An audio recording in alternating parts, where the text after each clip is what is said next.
Hi భయ్య. Hi భయ్య. ఏం చేస్తుంటారు భయ్య మీరు? నేను క్యాబ్ డ్రైవర్ భయ్య. ఇప్పుడు కొత్తగా రేవంత్ రెడ్డి గారు కొత్త జీవో ఇష్యూ చేశారు. అవును. ఏంటంటే డైరెక్ట్ గా అకౌంట్ నుంచి అమౌంట్ కట్ చేస్తారు. అవునవును. సో దాని గురించి మీరు ఏం చెప్తారు జనరల్ గా? 100% తప్పు భయ్య అది. ఇప్పుడు పోలీసు వాళ్ళు, ట్రాఫిక్ పోలీసు ఉంటారు, ఇప్పుడు దొంగచాటుగా ఫోటోలు తీస్తూ ఉంటారు. ఇప్పుడు ఓవర్ ఎక్కినామంటే 60 సెంటీమీటర్ దాటనే దొంగచాటుగా ఫోటోలు తీస్తారు, డైరెక్ట్ కూడా తీయరు. ఒక్కోసారి సిగ్నల్ జంపింగ్ చేస్తుంటాం, ఇప్పుడు చేస్తాము చెయ్యము, ఫోటో తీసి పెట్టేస్తూనే ఉంటాడు. మనం సిగ్నల్ జంప్ చేయం కానీ మన సిగ్నల్ జంపినట్టు వస్తుంది. అలా నేను ట్రాఫిక్ చాలా కట్టాను నేను. ఇప్పుడు అది మాత్రం 100% తప్పు. డైరెక్ట్ అకౌంట్లోకి లింక్ చేసి డైరెక్ట్ కట్ చేస్తున్నది కరెక్ట్ కాదు అది. ఇప్పుడు మేము లేని వాళ్ళం, ఇప్పుడు ఉంటాయి మనకు ఒక రోజుకు 600-700 వస్తాయి, అది బ్యాంక్ లో పెట్టుకుంటాం. ఆ చాలాలు వస్తాయా రావా సెకండరీ, అది ఆ తప్పు ఉంటాయి అది. మరి అలాగే అప్పుడు మేము ఈఎంఐ కట్టాల్సి ఉంటుంది, ఇంటర్నెట్ కట్టాల్సి ఉంటుంది, ఆటోమేటిక్ డబ్బులు కట్ అవుతాయి. అది ఎంతవరకు కరెక్ట్? అది రేవంత్ రెడ్డి గారిని అడుగుతాను, నేను సీఎం గారిని అడుగుతాను, అది ఎంతవరకు కరెక్ట్ సార్? మా దాన్ని 1000 రూపాయలు ఇప్పుడు ఇంటర్నెట్ కట్టాలని చెప్పి 3000 పెట్టుకుంటాము. ఇప్పుడు మా తప్పు ఉండదు, సిగ్నల్ జంప్ చేయము, కానీ ఫోటో తీస్తారు, ఛాలెంజ్ చేస్తారు, ఆటోమేటిక్ కట్ అయితే 100% తప్పది, అది కరెక్ట్ కాదు. ఆ జియో కూడా పాస్ చేయకూడదని కోరుకుంటున్నాను. ఇప్పుడు నా కారే తీసుకోండి. ఇప్పుడు నేను ఇక్కడ బోయింపల్లి దగ్గర సిగ్నల్ దాటలేదు, నా ఎదురుగా బస్సు ఉన్నది, అదే గ్రీన్ సిగ్నల్ పడ్డది. నేను వెళ్ళాను, నాకు ఎదురుగా కనవాలి గ్రీన్ ఉన్నప్పుడు వెళ్ళాను, బస్సు దాటాక రేట్ వచ్చేసి ఆటోమేటిక్ ఫోటో దింపి పెట్టేశాడు. 1030 రూపాయలు పడ్డది ఒక్క చలను. 1030 సిగ్నల్ జంప్ చేసినందుకు. సిగ్నల్ జంప్ నేను చేయలేదు, గ్రీన్ లైట్ ఉన్నప్పుడే నేను వెళ్ళాను. నేను చూపెడతాను మీకు కావాల్సింది, గ్రీన్ లైట్ ఉన్నప్పుడే వెళ్ళాను. ఆడ బస్ అడ్డం ఉంది, ఆడ ఆఫ్ చేసి నేను మధ్యలో ఉన్నాను. అప్పుడు నేను ఏం చేయాలి? వెనక్కి రావాలంటే బండ్లు ఉంటాయి, ముంగడికి రావాలంటే ముంగట బస్సులు ఉంటాయి, వెళ్ళాలి, ముంగడికైతే వెళ్ళాలి కదా. అది నా తప్పు కాదు అది. అయినా వీళ్ళు వెళ్ళేసరికి నాకు 1030 రూపాయలు చాలా వేసిండ్రు. అది ఎంతవరకు కరెక్ట్? అది వాయించడానికి నాకు టైంలో నాకు ఎంప్లాయీస్ ఉన్నారు, నేను ఆ కార్ను పక్కకు ఆపుకోలేను. ఆ చూసే వరకు సిగ్నల్ ఒకళ్ళు జంప్ ఫాస్ట్ డ్రైవ్ చేసేటప్పుడన్నా ఫోటో తీయాలి, లేకపోతే ఎదురుగానే తీయాలి. అది ఎదురుగా తీసినా మాకు కూడా భయం ఉంటుంది, అరే ట్రాఫిక్ వాళ్ళు ఉన్నారు చూసి వెళ్ళాలా అని ఉంటాయి. మాకు ఎట్లా ఉంటుంది, మా రెస్పాన్సిబిలిటీ మాకు ఉన్నది. మేము క్యాబ్ డ్రైవర్ మేము అన్ని ఫెసిలిటీస్ తీసుకుంటాం, అన్ని రూల్స్ అనేది ఫాలో చేస్తాం.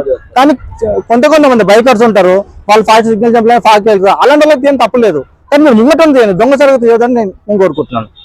2000 రూపాయలు మినిమం బ్యాలెన్స్ ఉంటుంది. ఇప్పుడు దానికోసమని ఈఎంఐ ఒక 3000 రూపాయలు పెట్టుకుంటాం. మీరు సడన్ గా రాంగ్ రోజు చెప్పేసి ఆ 1000 రూపాయలు వేస్తారు, చలాలు వేస్తారు. ఇప్పుడు చలాలు వేసినప్పుడు ఇప్పుడు దానితో పాటు మైనస్ బ్యాలెన్స్ 230 రూపాయలు పడుతుంది. దీనివల్ల నాకు ఇది లాస్ అవుతుంది.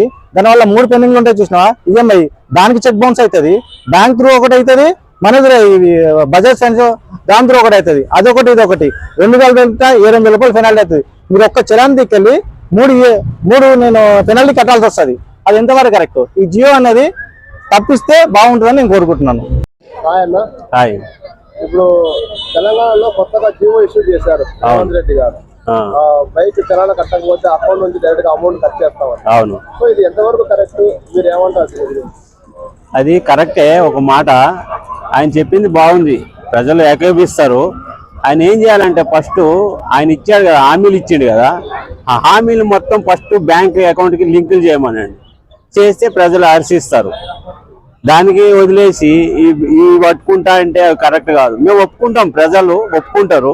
దాన్ని ఏం చేయాలంటే రోడ్లు ఎక్కడైనా ఖరాబ్ ఉంటాయి కదా, రోడ్లు ఖరాబ్ ఉన్నప్పుడు ఆ గుంతలు ఉన్నప్పుడు వాడు బండి ఖరాబ్ అయ్యో లేకుంటే వాడికి ఒళ్ళు ఖరాబ్ అయ్యో ప్రాబ్లం వచ్చినప్పుడు వాడికి ఒక బిల్లు పాస్ చేసి వాడు ప్రాబ్లం సాల్వ్ చేస్తే అప్పుడు ఇది కూడా చలానికి అది పెట్టుకుంటే బాగుంటుంది. అంతే తప్ప నువ్వు అన్ని వదిలేసి ఈ ఛానల్ మీద పడితే అది తప్పు. చాలా వాళ్ళే దొంగసాటున క్రిమినల్ లేక దొంగసాటున ఫోటోలు తీస్తున్నారు. రెండోది ఈ బ్యాంక్ అకౌంట్లు ఇవన్నీ కరెక్ట్ కాదు. ఆటో వాళ్ళు ఉంటారు, చాలా పేదవాళ్ళు, మిడిల్ క్లాస్ వాళ్ళే బండ్ల మీద తిరిగే వాళ్ళందరూ చలన్లు కట్టుకోలేక, పిల్లలు పెంచుకోలేక, ఈ కాంగ్రెస్ ప్రభుత్వం వచ్చిన అసలు బిజినెస్లే లేవు, ఎవరి దగ్గర రూపాయి లేదు. చాలా దారుణం ఇది అసలు ఒక సీఎం గా చెప్పేది కాదు. ఏం చేస్తారంటే వాళ్ళకి ఆటో ఈఎంఐలు ఉంటాయి, బండి ఈఎంఐలు ఉంటాయి, ఏవైనా ఇంటికి సంబంధించిన ఉంటాయి, సామాన్లు తీసుకుని ఆ ఈఎంఐలు దాచుకున్న పైసని సడన్ గా కట్ చేస్తే రేపు పొద్దున వాళ్ళ పరిస్థితి ఏంది? ఆ ఈఎంఐలు వచ్చి ఆ సామాన్లు దోచుకొని వెళ్ళిపోతారు, అవి తీసుకొని వెళ్ళిపోతారు వాళ్ళు, ఈఎంఐ కట్టలే అని. వీళ్ళేమో ఈ బ్యాంకులోకి వెళ్ళి కట్ చేసుకుంటే వాడు ఎక్కడికి వెళ్ళి తేవాలి? అప్పులు చేయాలి.